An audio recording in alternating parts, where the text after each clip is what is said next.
Coucou, aujourd'hui je viens te présenter quelques BD que j'ai lues durant le mois de décembre. Il n'y a pas toutes les BD que j'ai lues puisqu'il y en a déjà que j'ai dû rendre à la bibliothèque.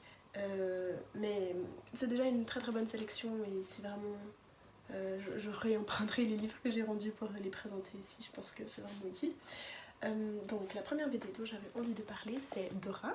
Donc là c'est le tome 2 qui est rose, mais le tome 1 est jaune. Mais je ne l'ai pas ici. Donc en gros Dora ça raconte l'histoire de Dora, qui est une jeune fille dans les années, je dirais entre 50 et 60. Et on suit en fait son parcours, et ce qui est très intéressant c'est que c'est une histoire assez politisée et qui raconte... Enfin, l'histoire n'est pas forcément politisée, mais ça raconte bien le climat en fait de ces années au niveau politique et sociétal. Donc Dora c'est une fille qui a grandi dans différentes cultures, notamment au Liban si je me souviens bien, et puis ensuite elle est déménagée en Allemagne, puis en France. En gros elle a vraiment un bagage culturel assez grand. Son papa est décédé, je sais pas si c'est dans les camps ou après être revenu des camps d'extermination juifs. Mais en gros, la première BD ça racontait vraiment ça racontait Dora qui essaye de récolter un maximum d'informations sur l'histoire des camps et l'histoire du nazisme après la guerre en fait.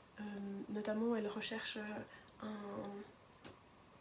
un nazi qui a réussi à s'enfuir en Amérique du Sud, et du coup voilà, ça raconte un petit peu ses recherches là-dedans, tout en racontant d'autres conflits en fait qui se passent dans ces années-là, des conflits des fois un petit peu moins connus. Donc c'était super intéressant. Et puis ben là dans le tome 2, on suivra un peu plus je trouve dans sa vie personnelle à elle et ses découvertes à elle. Et c'est super intéressant parce qu'à nouveau ça aborde une variété de thèmes énormes. Et aussi, ce qui n'était pas le cas dans la première BD, ici en fait on change en fait de point de vue, donc entre les amis de Dora et Dora. Donc dans la première BD ça parlait vraiment que de l'histoire de Dora et que de son point de vue, et puis là on a aussi d'autres points de vue, donc avec ses amis garçons-filles qu'elle fréquente, et voir quelles sont en fait leurs histoires à eux dans cette période là. Donc vraiment c'est une BD que je te recommande, surtout si t'aimes bien l'histoire. Ensuite, la deuxième BD que j'ai lue c'est La Louve boréale de Nouria Tamarit. J'ai adoré cette BD au niveau graphique, vraiment je trouve que c'était super beau. Et l'histoire m'a un peu moins plu, mais parce que c'est une histoire très dans l'aventure et avec des fois des moments de bataille, et c'est pas forcément un truc qui m'intéresse moi. Mais c'est vraiment une très chouette histoire qui raconte en fait le parcours de Johanna qui part. On sait pas... En fait, géographiquement, c'est jamais situé avec des noms, mais juste on sait que Johanna a quitté sa terre pour aller chercher de l'or. Du coup, on suppose que c'est en Amérique, mais on n'est pas sûr. Et en fait, ça raconte tout ce parcours vers l'Eldorado et à quel point c'est compliqué, surtout quand on est une femme. Et c'est très touchant, et puis surtout, en fait, plus l'histoire avance, plus on comprend en fait le passé de Johanna. Et ça j'aime bien les histoires comme ça où justement on est obligé de continuer à lire pour connaître vraiment très bien le contexte. Et ouais, le fait que ce soit pas donné dès le début, je trouve ça très intéressant.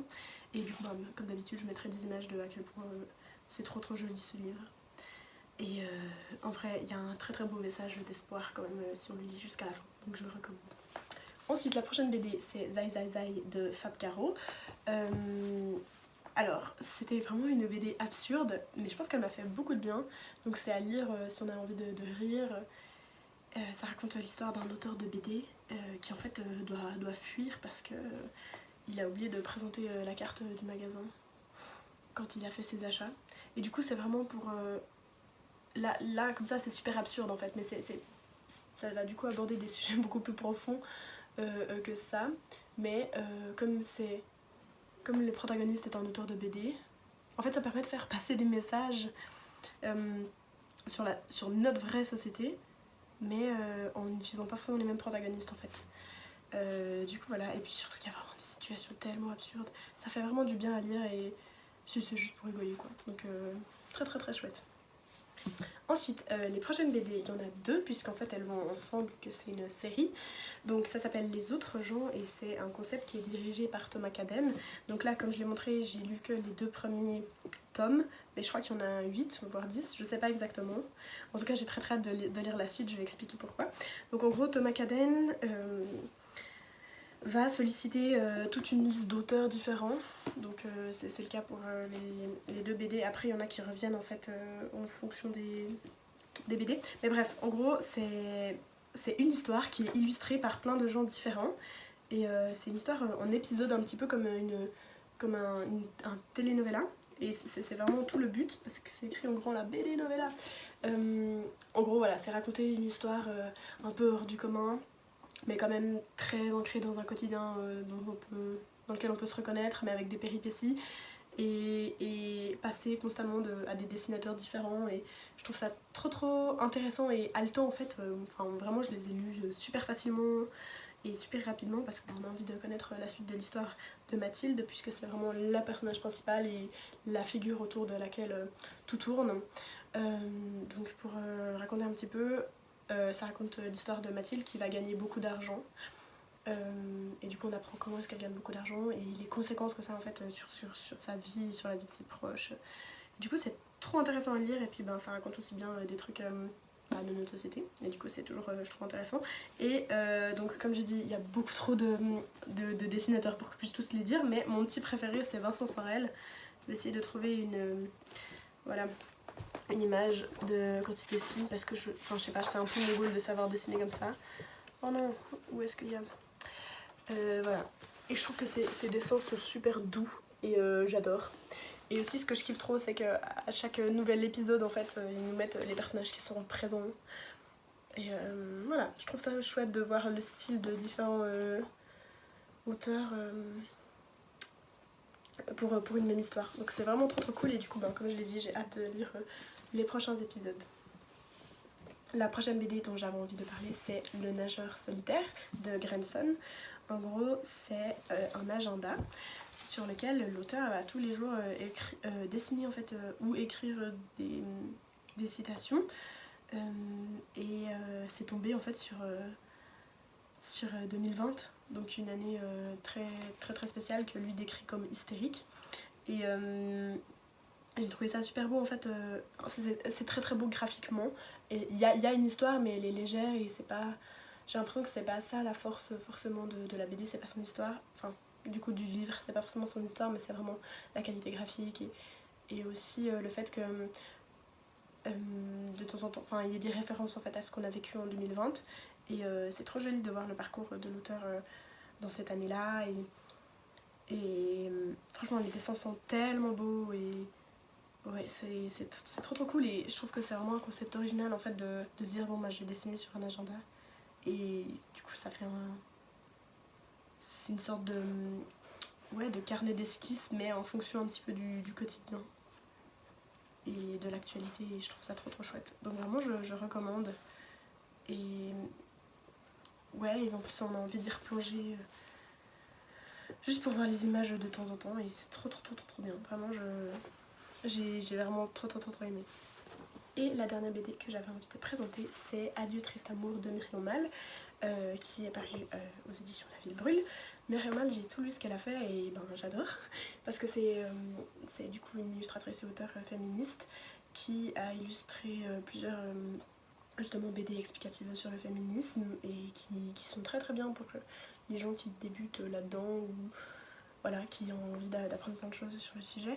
Et là, c'est plutôt une histoire, et c'est beaucoup moins explicatif, même si en vrai je pense que on arrive quand même à comprendre plein de trucs sur, en l'occurrence ici, les relations amoureuses en lisant ces livres.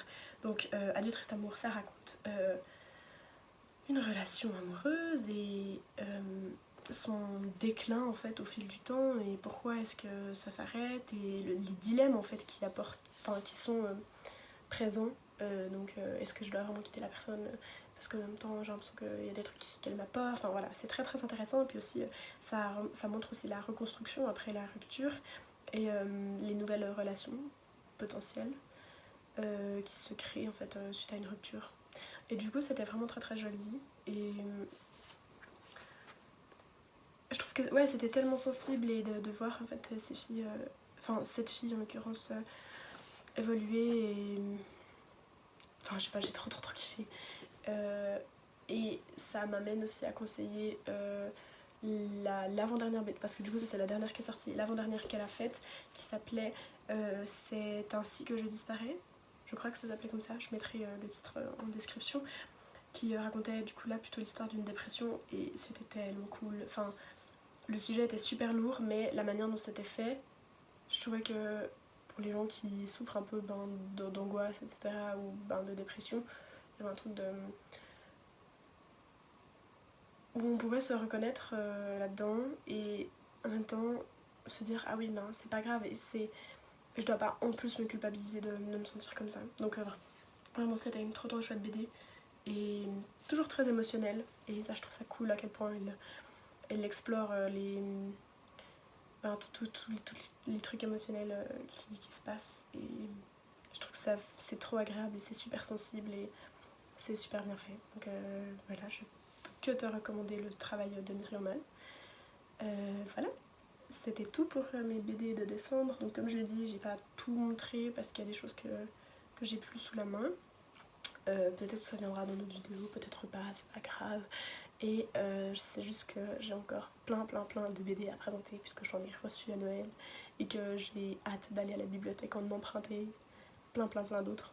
Et voilà, merci d'avoir écouté jusque là, et bonne lecture.